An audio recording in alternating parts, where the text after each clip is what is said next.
of note that there's a lot of backup ways to go off. For instance, if you have Cavern Harpy with Shardless Agent, you don't even need the Imperial Recruiter. You can just keep bouncing the Shardless Agent, which will cause you to cascade into lots and lots of cards, eventually letting you play every single card in your deck that costs 2 or less, which will allow you to eventually start looping Baleful Strix. And if you have Baleful Strix with Cavern Harpy, you can keep drawing as many cards as you want. So there are actually tons of ways to go off if you have the one Cavern Harpy. Yep. And even if you don't have the Cavern Harpy, sometimes you just play a lot of cards for free and they all chain into more cards. Now, on the other side of the table, Cory T-Rex Teran is playing Jund. One of the Jund. honest deck of the format.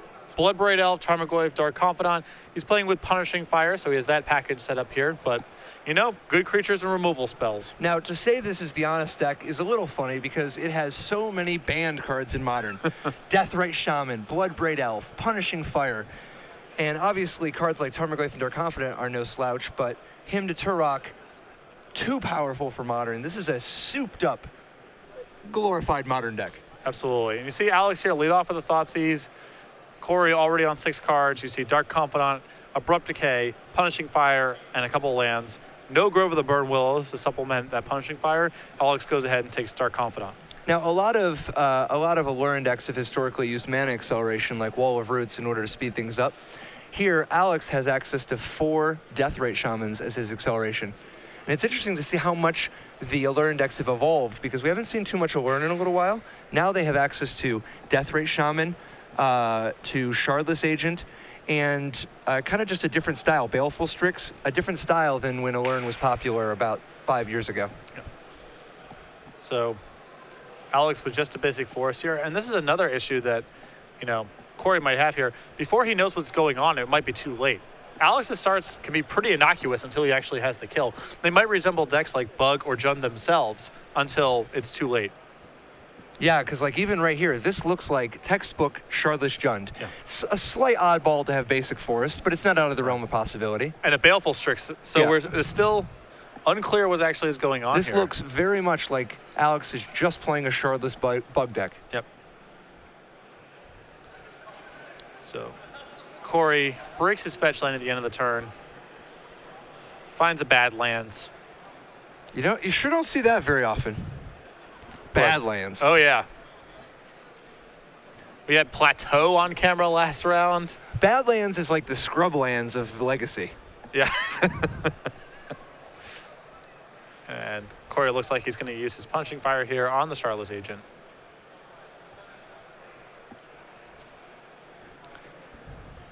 T-Rex rips. Do you think we're going to see Liliana come down? Well, it does make, you know, both the Edict and the Symmetrical Discard are a little innocuous right now, but Cory doesn't really have any better action besides using Wasteland on the Tropical Island. So I imagine Liliana gets cast, but I'm not even sure if Cory's going to want a plus or minus here. Yeah, I could see wanting to go down just to get slightly ahead on the board, and to give him more time to get cards out of his own hand. And there's the Edict. Back to Alex. Now, what's going to be funny is if Alex just drops the Lurn and Cory's like, oh, this game isn't what I thought it was about at all.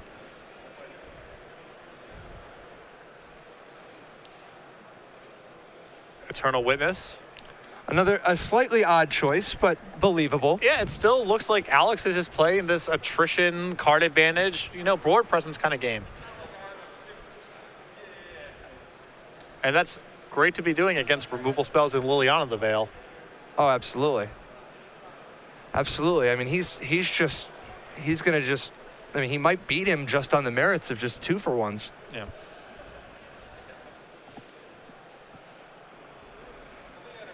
All right, Cory, he's going to have to use one of these removal spells in order to keep his Liliana around. The question is, what is he going to discard? And does he want to use the Wasteland as well? I got to imagine he wants the Wasteland just because, I mean, don't get me wrong, it'd be nice to be able to cast Bloodbraid Elf, but getting Alex off of, just constricting Alex's resources is exactly what you want to be doing when you have Liliana. Well, Cory says, that's okay, I'll pass, and actually discards the Wasteland. Interesting. Alex takes a draw. Eternal Witness into Liliana the Veil. And Cory with Abrupt Decay.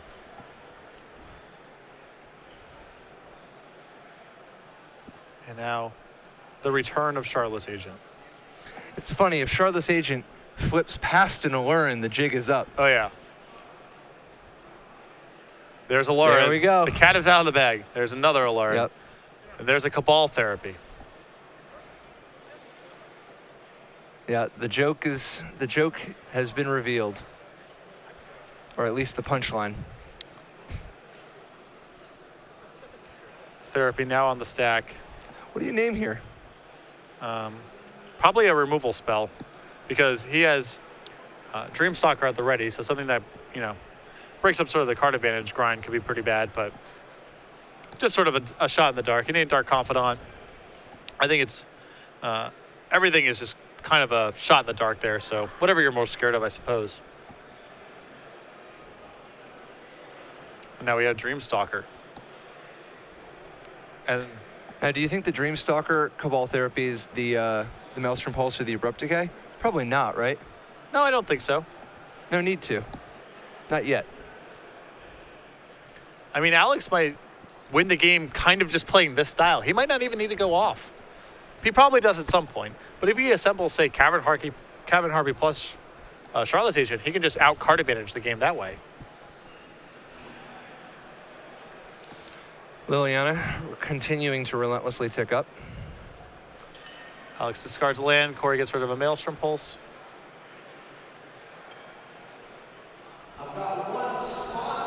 And this is a bit of pretty anemic draw from Alex. I feel like really the only thing that he can be beating this game is this sort of attrition fight, but he's really well set up to win it. Another Charlotte's Agent.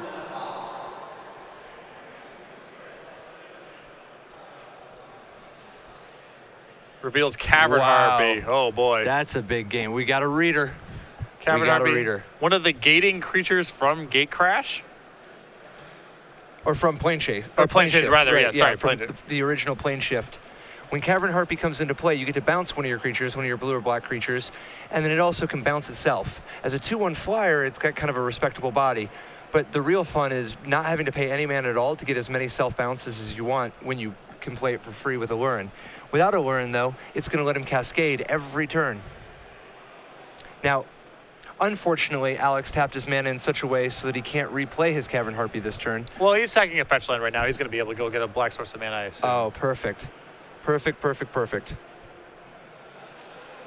This will let him replay the Charlotte's Agent, meaning the Charlotte's Agent will be back up in Alex's hand, meaning that next turn he'll be able to cascade. And the whole thing is pretty crazy, right? Because, you know, he gets his Charlotte's Agent back. That's valuable. If Alex goes ahead and uses Liliana to Edict, Alex can simply bring the Cavern Harpy back to his hand for 1 life. He also gets to shuffle his deck, which is really nice, as 2 copies of Allurin got sent to the bottom on a previous Cascade. So a lot of small, awesome stuff happening for Alex right now. Man, this is the dream.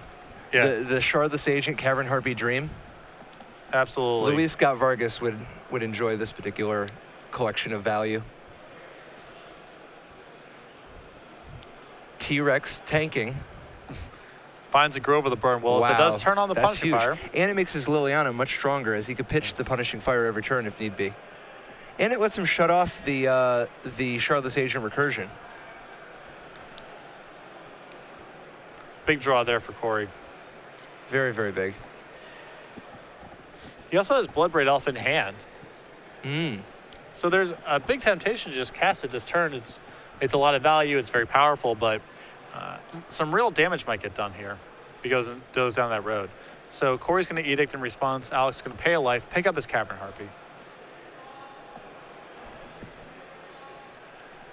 And for those of you who played a lot of Invasion Block Limited like I did, this is a refresher course. It's really hard to kill a Cavern Harpy. It is really hard. Oh, Intuition. That's a big game. He's a mana... Oh, he has it. Oh boy, here we go. Now, he does have to play through a Punishing Fire that he knows Cory has. Well, the thing is, Allurin does let you go off at instant speed, so he can just sit there all day, and wait for. Actually, so he can even, the way he has it set up, he can even beat a single punishing fire. If he intuitions for Allurn, plays Allurn, he can actually. Oh no, he doesn't have the Imperial Recruiter yet, does he? No, but he can actually generate a lot of value. And again, he can do everything at instant speed. So if Cory wants to leave up mana, that's fine. Alex can wait until he has enough resources to go over the top of a removal spell or two. And in the meantime, that Bloodbraid in Cory's hand is stranded, and if Cory ever taps too low, Alex can just either win the game or generate an insurmountable advantage. Well, he's gonna. No, I think he's even gonna just, if he puts the Harpy in play, the Harpy can make sure the Shardless Agent never gets killed. Oh, right. Harpy goes into play, right. Trigger goes on the stack, then you play Shardless Agent, and then if something happens, you can return the Cavern Harpy to your hand as in speed. Yep. And that's what we're about to see happen here. Yep. And he's just going to keep cycling through. Every life he pays, he can get another Cascade. This is going to let him cast as many Brainstorms, Cabal Therapies, Thought Seizes, and so on, and Baleful Strixes as he likes. So there's Deathrite Shaman.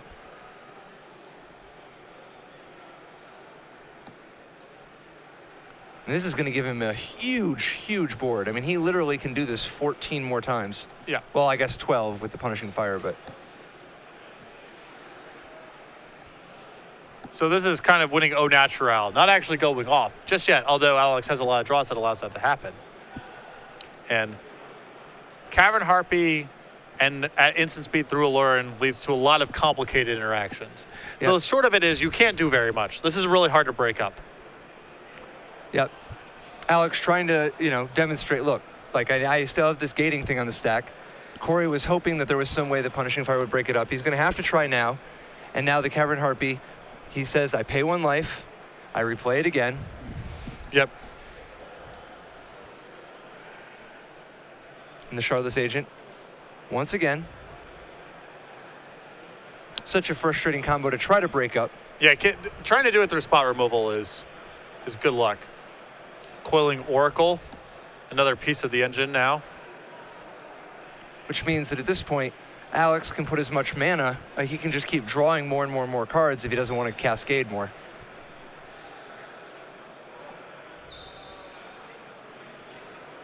Cavern Harpy back. And he does switch to Coiling Oracling. And I believe the reason that he wants to do this is to try to find Imperial Recruiter. As soon as he finds the Imperial Recruiter, it becomes academic. But he doesn't even straight up just need the Imperial Recruiter. He could also just get Baleful Strix.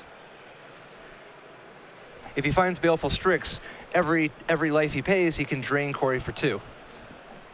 Or the Parasitic Strix, rather. Yes, the Parasitic Strix. Wow, so many Strixi. Oh, yeah. What I thought was an endangered species, but so many of them on display in this Allurn deck. And so now we are continuing with the Coiling Oracle. Alex like, okay, so we're on the same page about this, right? Like I can pay a life, do this, pay a life, do this, pay a life, do this. And Alex doesn't even need to he doesn't even need to go off this turn really. He can just wait, if Cory ever does something really threatening, he may go for it, but he doesn't have to try to pay all this life and win this turn if he doesn't want to. Finds Intuition, which definitely sets up the kill for next turn. It looks like he's going to keep going. There's Dreamstalker. Well, Dreamstalker gives you 1 free roll. Yeah.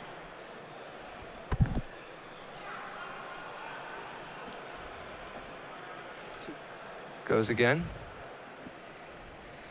Also keep in mind he still has a therapy in the graveyard too to break up things. But he should know Cory's hand at this point outside of, I guess he doesn't know the Bloodbraid Elf. Right. So you're seeing him just looping Coiling Oracles and Baleful Strixes here. Bounce. Trying to find an Strix Imperial again. Recruiter. Yep. See, I'd even actually, I think I'd be doing the Coiling Oracle. Yeah, sure. Because now you want to get some land into play if it comes to that, so you can cast this Intuition. And there's the Recruiter. And that's the last piece of the puzzle. So now the Recruiter is going to be able to go find the Parasitic Strix. Now Strix comes into play, drains. Now Cavern Harpy can return itself to his hand, pick up the Strix, back and forth, back and forth, back and forth, and that's a kill. There's not a lot of things in Legacy more comical than the boards of the Allurn decks. Just a pile of nonsense. But this is a kill. Yeah, because like even in this spot, if Cory's mystery card turned out to be Bloodbraid Elf, who cares? Look Right. at this board. This is a, I mean, you're going to attack for more than 20 next turn if you want. But I think Alex is simply going to kill him here.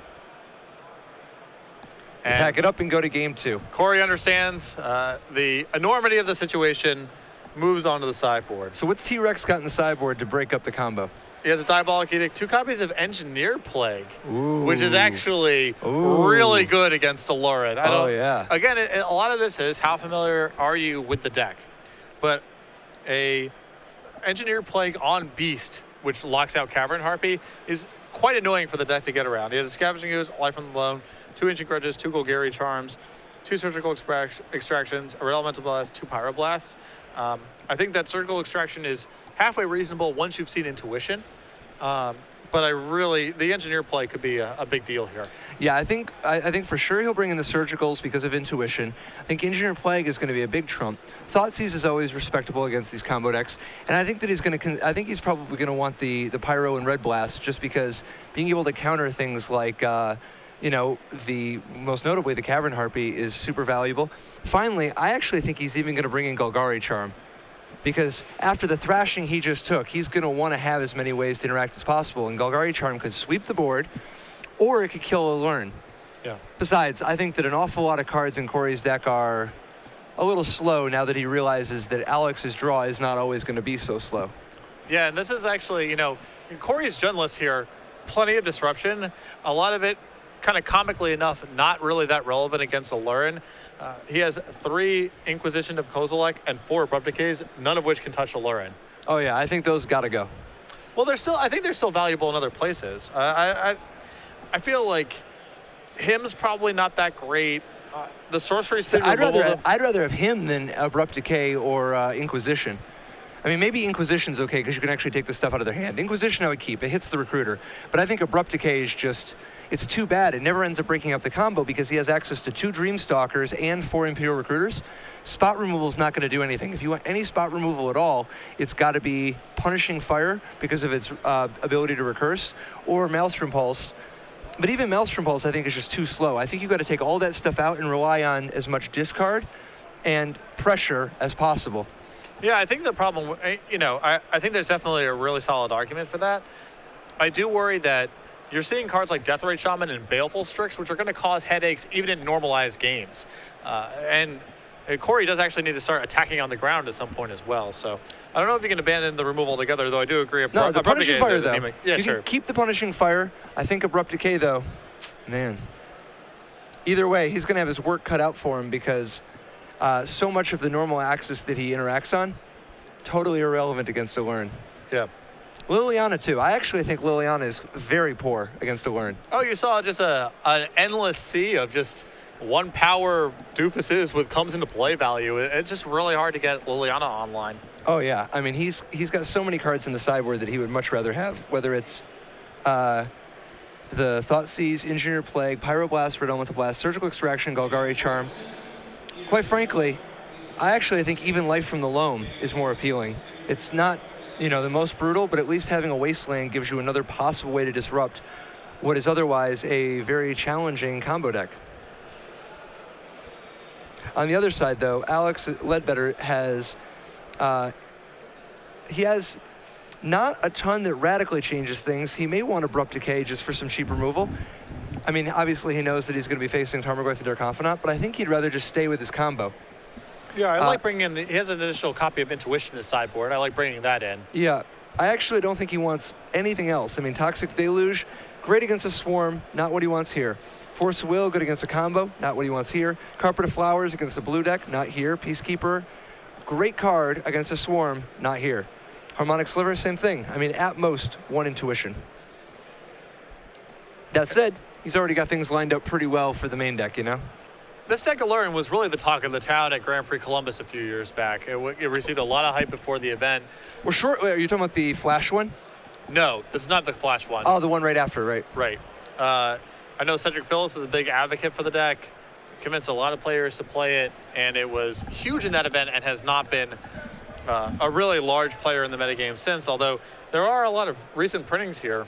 I mean, I don't know if you want to qualify Charlotte's Agent as a recent printing. Oh, yeah, but certainly it is. relative to the previous iteration of the Definitely. deck. It's a huge ankle. I hadn't even really considered it as being a potential enabler for Allurin, but Baleful Strix, too. Baleful Strix, Shardless Agent, and Deathrite Shaman. A lot of new action. yeah. Cards that allow you to play just a good, normal game until you assemble the combo. That's the value that they provide. They can also be combo pieces as you're going off, but a lot of the problem with previous iteration of Allurin decks, in my mind, was they just got hands full of nonsense. Just like creatures that required other things to get going, things that made their draws slow, draws that were really susceptible to Wasteland. All that stuff was going on. And now you're looking at a lot of just kind of normal quality creatures. We saw Baleful Strix, Coiling Oracle, Shardless Agent, and Eternal Witness all play key roles in that game. And a lot of it did not have to do with actually going off. It was just about generating enough resources and time to eventually do his thing. There are a couple of big innovations in Ledbetter's deck here, which, I mean, it's not that he's the first person to ever do these, but he is doing them, and they are far from industry standard. First, 0 Force of Wills in the main deck. He's relying on his 7 discard spells to force through his combo. Second, no Wall of Roots, nothing like that. No, he's not big into the whole Wall of Roots, Wall of Blossoms, Tinder Wall, none of that kind of stuff. No, not even Ancient Tomb, City of Traders, Havenwood Battleground, none of the accelerant stuff except Deathrite Shaman. He's going with card quality instead of being as turbo as possible. What's also noteworthy about what you're just describing is, with the exception of Deathrite Shaman, nothing in this deck really cares about being killed. Like Wall of Roots enters play, your opponent has Swords to Plowshares, that's really bad for you because you're really leaning on that Wall of Roots to do your thing. Yep. With the exception, again, of Deathrite Shaman, nothing else really is susceptible in the same way. Your Coiling Oracle or your Shardless Agent or your Baleful Strix gets killed, that's fine. You're already generating some value. Absolutely. And unfortunately, Alex, going to 6, but Allurin is a deck that mulligans much, much better than most. Yeah, so many 2-for-1s in this deck. Tons. Plus, it's a 2-card combo that wins the game. Yeah, it's So not. all you have to do is get up to 4 mana. It's not a Storm deck that needs this critical mass of rituals. It can just go with its 2 cards. Definitely. It should also be noted that Coiling Oracle in the right circumstance can be a little bit of acceleration as well. He has 4 Brainstorms to help set it up, but Coiling Oracle, a backdoor way to get the turn 3 Allurin. Cory leads off with a Bloodstained Mire, Forest, and Deathrite Shaman for Alex.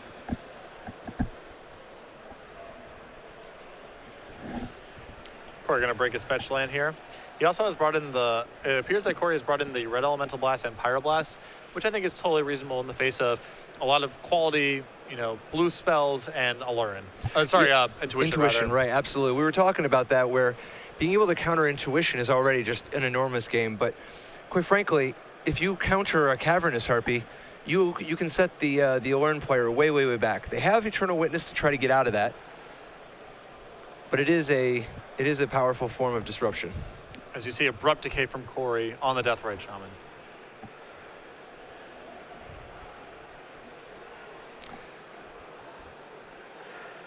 This Allurin deck reminds me kind of a Splinter Twin deck of sorts, where instead of having to spend 3 and then 4 mana, you spend 4 and then 0 mana. Mm-hmm. And instead of having a bunch of worthless cards, all your cards are Demonic Tutors and cantrips. Right.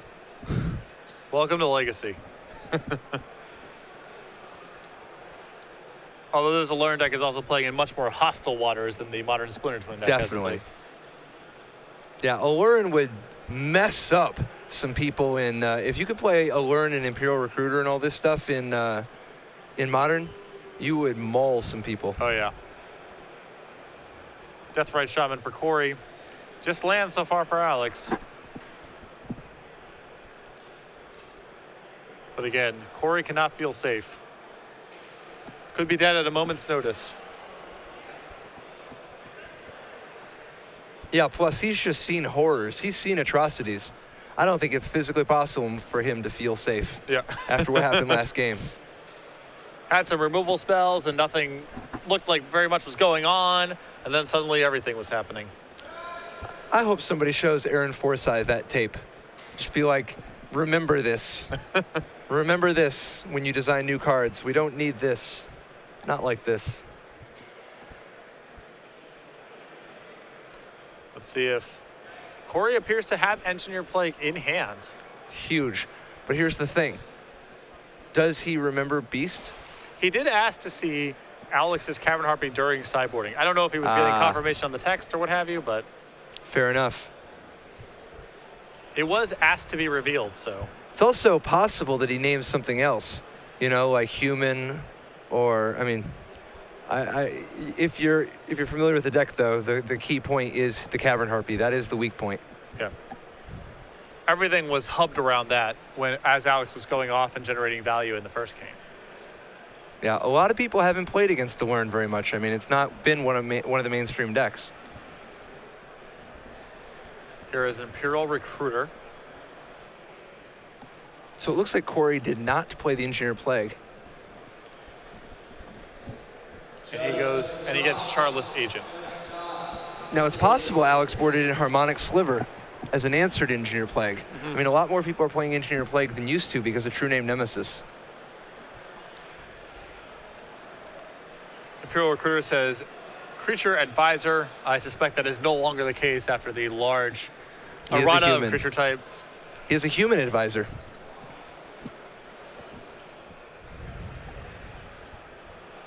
But he is not the one to name, in my humble opinion. And this is the other thing about playing, you know, getting familiar with a deck like Alern and playing it a lot is you're going to be a lot more familiar with what your opponent's up to than they are with you. Yep. Now, interestingly, Alex on the backup plan again, although often these Alern decks just kind of live in backup land.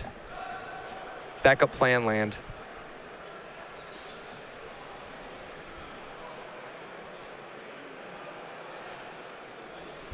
Alex finding a Shardless Agent because of having no Alern, but he does have the Cavern Harpy, which means that he'll be able to start doing his little value parade again. Right, Cory going to activate Deathrite Shaman at the end of Alex's turn, dealing 2 damage.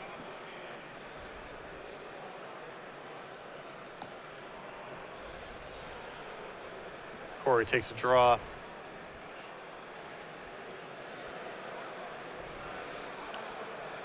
Has Dark Confidant. And again, this Engineer Plague just...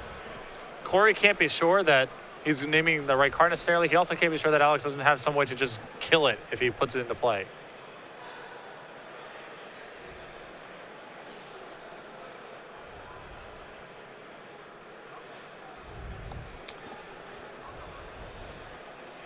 There is Engineer Plague.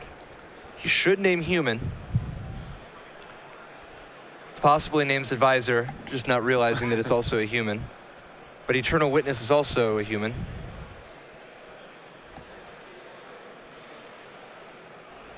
And Dark Confidant. Good to name advisor. Yeah. Yeah, named Beast. I like it.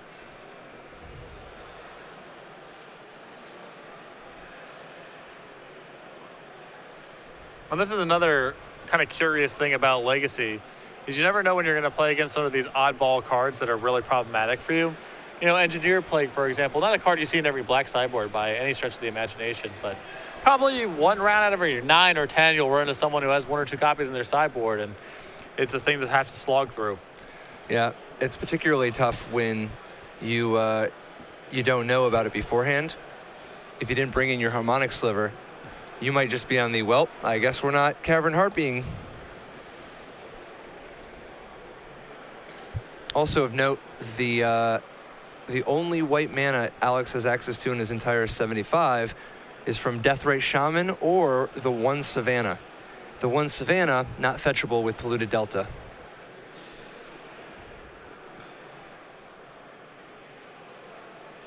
And here's Charlotte's Agent.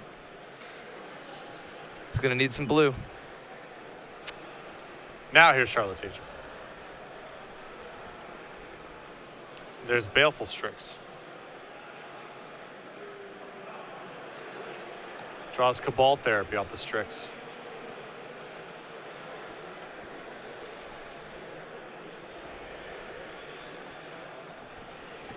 And casts the Therapy. What to name here? Maybe. What would make sense for him to still have? I guess. Yeah, I would miss. Named a Liliana the Veil. Yeah, fine. A fine choice. That surgical extraction, though, very good to know.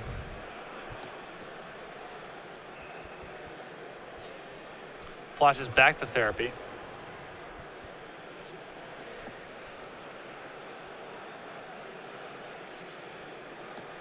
We'll see if there's some sort of response here. Yeah, it appears that he's just surgical extracting the baleful Strix in response to this therapy. So we will, Cory will get a good gander over here. See what's going on. Has to read the Sidraxis Alchemist, which is Alex is out here to Engineer Plague. Yeah, being able to bounce a permanent. Sees Parasitic Strix. So this replaces this used to be a Mana War slot. It got replaced with this because it's a little bit more flexible. It can actually target non-lands, not just creatures. Engineer Plague, obviously, among them. Right.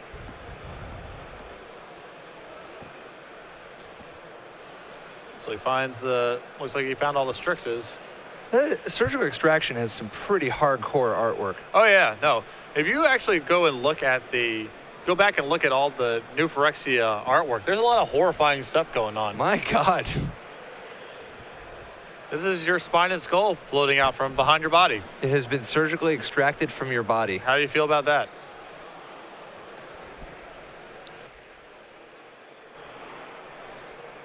And so now Cory gonna take a gander over here.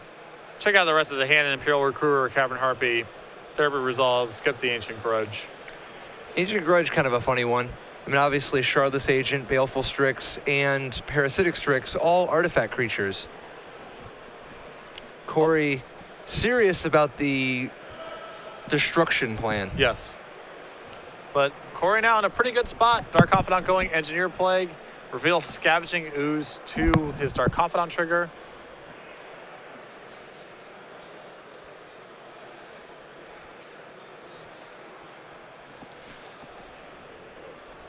Now, Cory's got a few things going for him. This Engineered Plague, very solid. He knows that Alex has only one out in his deck, but he knows Alex has an Imperial Recruiter to go find that out. But Alex does not yet have the Allurn, and Cory is starting to build a lot of resources with this Dark Confidant. He's got Scavenging Ooze and Deathrite Shaman, which can let him establish a real powerful board presence. Alex only has about 3 turns to try to win the game, or at least present a lot more defense. And I really like Cory there just grudging the Shardless Agent straight away, not allowing the Alchemist to come into play here. Removing the lone blue permanent that Alex has access to.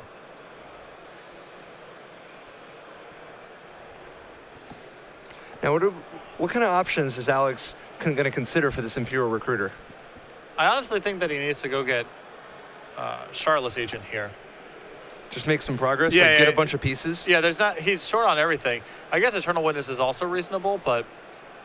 Looks like he's considering the Imperial Recruiter just to get even more bodies. Sure. He needs to develop his board. This is a fine path, too.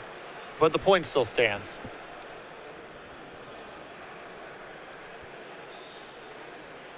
The man needs resources.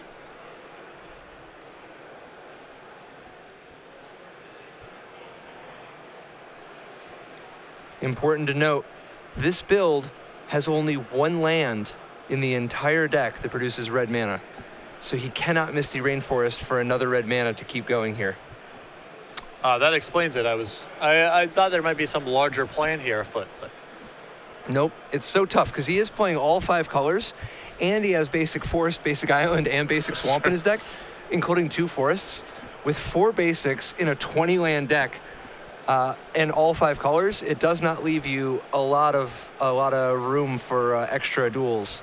And Cory cramping him out even further here with a Wasteland on the Taiga, cutting Alex out of red entirely. Yeah, I think that getting the Shardless Agent there would have been just so much better. I mean, obviously in retrospect, but you're up against a situation where you need as much in play as you can immediately. He also theoretically needs a blue permanent in play at some point to be able to get this Engineer Plague off the table as well. Tarmogoyf for Cory. See, and it's funny because it looks like there's all these things going on. There's an Engineer Plague, the Scavenging Ooze, the Deathray Shaman, the Wasteland. At the end of the day, let's be clear about one thing. This is a Dark Confidant game. Yes. You can't just let somebody sit around Dark Confidanting all day. It's just silly.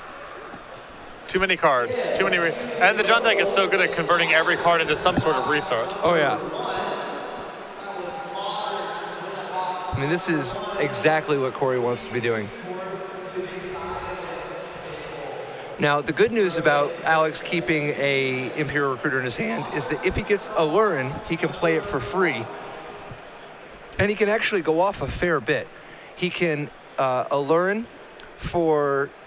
Imperial Recruiter, get another Imperial Recruiter, go get a Dreamstalker, go get another Dreamstalker, and go get the Alchemist, use the Alchemist, have the Dreamstalker as his blue permanent, bounce the Engineer Plague, drop the Cavern Harpy.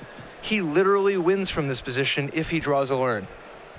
Crazy when you look at all the stuff that Cory's had going on this game. Absolutely crazy. Which, yeah, I know we were talking about the whole backup plan situation. I think we stand corrected because if Alex draws a Lurin, that is by like it is important that he has gone this line. Yeah. There's a lot of little wrinkles to this deck. Oh my gosh. Now the question is, what can he do to live one more turn? I think we might be at the end of the line. I think this is it. Last draw. He packs it in. Going on to game 3 here. Yeah, because he has to give himself as many chances as possible to actually win outright. And the way he played it, he did advance his board a little bit, but he also kept the win in his hand if he draws a Lurin. He gave himself some chances. Cory not only winning the game, but very valuably getting a chance to look through Alex's deck with Surgical Extraction, giving him a better idea of what he's up against and what Alex is capable of. But it's still challenging to just suss through all the permutations of what can go on. Oh my gosh, there's no way you can grok all the different interactions immediately. You just have to have a general idea of, like for instance, he had no idea what was going on in game 1. Game 2, he's not sure what he's supposed to even do to fight such a thing, but he wins. I mean, obviously he knows Dark Confidant did it for him, but it helps a lot because now he realizes, okay, this is a pretty sick combo, but I can actually break this up. There are things I can do. Engineer Plague definitely it gave him that confidence. And obviously as it played out, we know that Alex actually had the Cavern Harpy, but if it were not for the Engineer Plague, that Cavern Harpy could have just been a value Harpy. Yeah. And that was really Alex's path to victory in the first game. Yep. Was not necessarily Cavern Harpy generating a lot of the value until Lurin was in play, but all of his random 2-for-1 little creatures were a big part of the puzzle. Surgical Extraction, giving more information about which creatures Alex has in his hand, which creatures he's kind of building towards for any one particular game. Now, as a note, remember, Alex did mulligan that game, and, well, Lurin mulligans well. Jund is a difficult deck to mulligan against, given how good they are at playing an attrition game. Yeah, they're able to really effectively trade their cards with yours. Lands, spells, creatures, whatever. Every zone's in play. So mulligans are really brutal against them. Man, I was just thinking, what if, how sick of a mind game is it if you Cabal Therapy Cory for Liliana's? When you're like, oh, well, they should take all the Lilianas out, but maybe if I Cabal Therapy for Liliana, he'll think that that's the important card and he'll board it back in. I think now in game 3, Cory actually has cards that you actively actually care about. So I don't think he can get too mind gaming with his therapies. Alex says he'll keep. And we are underway. Turn 1 Thoughtseize from Alex. Dark Confidant would be the top priority, but we'll see what all he has. And a pretty anemic hand besides that Dark Confidant. 3 lands, a Deathrite Shaman, a Punishing Fire, and an Abrupt Decay. Wow, this is a little sketchy too. You got to be like, it's tough because Cory put his hand down, but Alex really does need to fetch up, and perhaps he just said swamp, but you got to be careful in spots like this. Make your opponent fetch the land first. Oh, I'm sure. Yeah, I'm certain that he said that. I just mean sketchy on Cory's part if he did not say, like, not sketchy isn't bad, but just sort of it is a note to people at home. Make sure your opponent says which land they're going to get. Yeah. Or just gets it. I shortcut this all the time when I'm playing Burn, for example. I'll like put the Wooded Foothills in my graveyard and say I'm going to Lava Spike you or whatever as I'm searching for a land because yep. With all the searching and shuffling that goes on in Legacy, if you don't shortcut, it just takes too long. Take too long. Got a shortcut. So he takes the Deathrite Shaman. Do you think this is an indication of a second one? I mean, literally no fear. Oh, okay, it means he does have the Abrupt Decay. It means a really powerful hand, or it means he has a removal spell for Dark Confidant. Yeah, my prediction, we're going to see an Abrupt Decay. So Cory going to use his 2 fetch lands here. It's a Badlands and a Bayou. Just the way Garfield had intended, right? Absolutely. Yeah, I'll bet Garfield intended for people to be just fetching up dual lands. 0 mana tutors. Here is Dark Confidant. Alex going to fetch. Goes and gets a basic forest. I believe, as you predicted, we should momentarily be seeing an Abrupt Decay here. And we do. And now look at Alex's hand. It's Allure plus a lot of value, guys. A lot of resource generation here. And Cory with just spot removal in hand. It's going to be really hard for him to fight this kind of fight.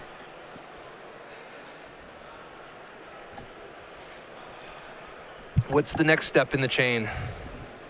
Shardless Agent? I believe we're going to see Shardless Agent. Start to just develop the board. Get his shop set up.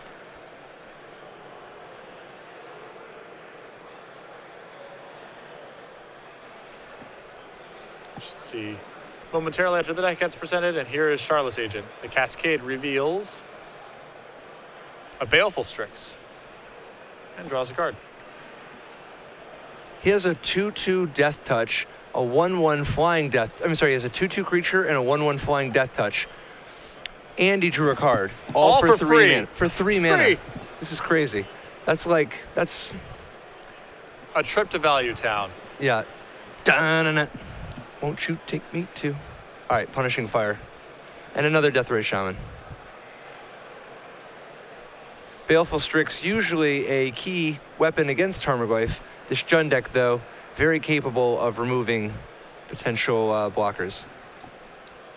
Alex takes a draw. No 4th land, it appears, for his copy of Allurin. But he does have Dreamstalker in order to bounce the Strix.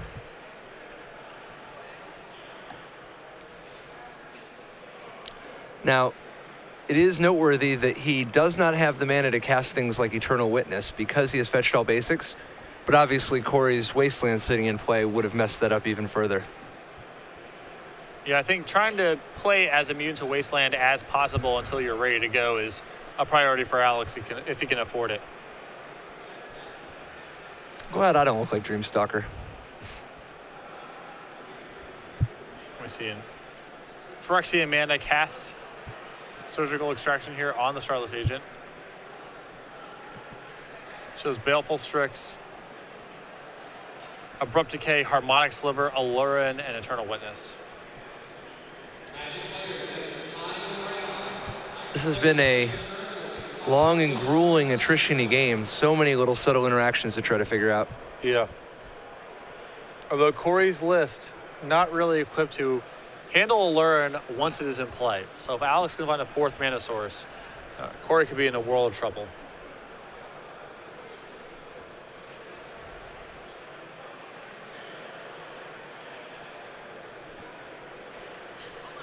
He finds the other 2 copies of Charlotte's Agent. So Alex is going to have to go off without that card, but he can fairly easy go off without his Charlotte's Agent. Not a required combo piece. Oh, no, it's just primarily a value plan. But as it is now, he's primarily going to be looking to use Coiling Oracle or Baleful Strix to try to find 1 more mana. Cory, on the other hand, sitting on Abrupt Decays that aren't doing a ton, but he does have Golgari Charm to break up the combo. And here's Aluren. Now the tricky part is that in response to the Golgari Charm, Alex could play another creature. Yeah. Yeah, this is all instant speed, so the interactions and the pacing gets really crazy here. Now Cory's best bet is to respond. Don't let him even draw another card. Yep. You got to respond. You got to do this as fast as possible because it's just going to keep getting worse. I think he's aware now that he's got to stop this. Alex, of course, going to respond with Coiling Oracle and Eternal Witness. Does not. The Coiling Oracle, at the very least, could come down for free. I think it's a Harmonic Sliver as the other gold creature. So there's nothing he can do with the Witness, because I think he wants to Witness back the Aluren. He can't do that in response to the Golgari Charm. So he's just got to wait, maybe do this over the course of 2 turns. Yeah, if he has, I guess that could be Abrupt Decay, and he's going to have to stop. Imperial Recruiter. Yeah. I mean, the problem is that Eternal Witness not going to work against the Deathray Shaman that's active. Oh yeah, it is. Against Aluren, yes. Yeah, Aluren is the one type, or one of the few. Yeah. Enchantments, one of the few things excluded from Deathrite Shaman's ability, so Alex can get that back and say, you got a 1 turn to draw a Thoughtseize or a Cabal Therapy type effect, and if not, this is going to start happening again. One of the Baleful Strix is across.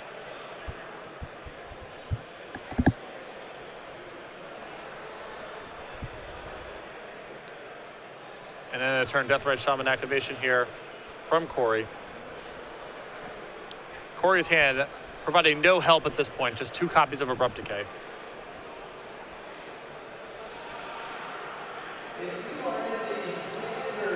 So Cory's going to make a mana with Deathrite Shaman and Abrupt Decay. The Eternal Witness at the end of the turn. Moves on tap. Draws, I believe, Ancient Grudge. It is a Grudge.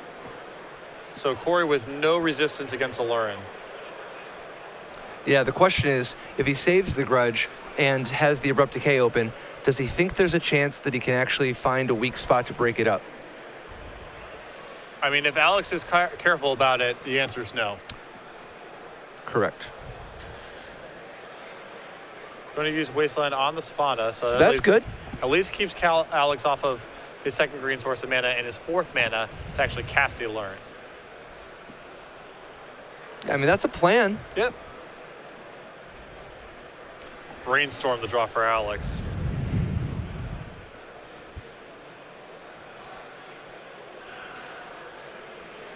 He's going to cast it.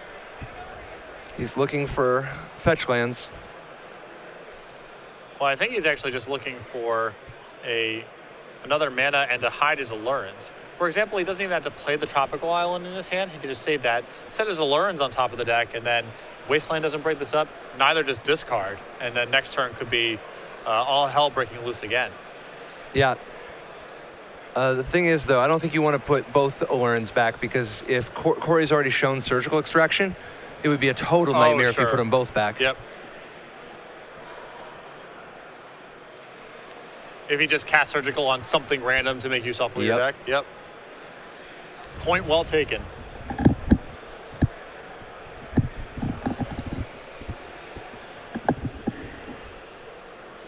In a turn, Ancient Grudge from Cory.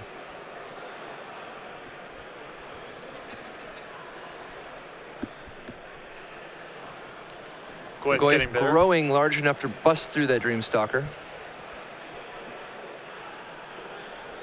And if you look at the surface of this, if you just came in and looked at this board, you would say, man, oh man, Cory is doing really well. Look how much removal. He's pinned his mana. He's got this gigantic Tarmogoyf. likely to be for naught. You see Abrupt Decay now from Alex on the Tarmogoyf.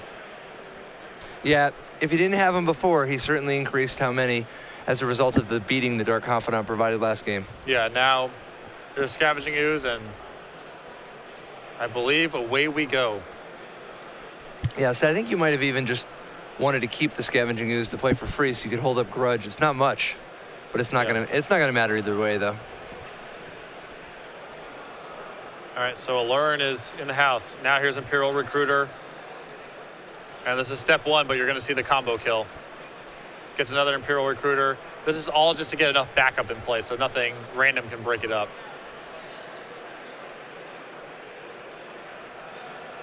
Gets another Imperial Recruiter. Recruiter gets Cavern Harpy. Cavern Harpy bounces the Dreamstalker. Dreamstalker will re-enter play. Bring an Imperial Recruiter back to hand. Now he's got the Deathrite Shaman to Grudge, but it's not going to break it up. No. As long as Alex keeps stacking his triggers so that he has a gate trigger each time, he can always bounce the Cavern Harpy. Basically, he puts the Cavern Harpy into play, and with the trigger on the stack, plays the Parasitic Strix, which means that if a Grudge comes down to try to hit the Strix, the Cavern Harpy can just bounce itself. The instant speed clause on Allurn is critical in making sure that it ignores most opponents' paths of breaking up the combo. And there it is. I mean, the Allurn deck can go off in a more complicated fashion, but what you're seeing in play is that's the core. Alex trying to show Cory, I will never be vulnerable to an Ancient Grudge.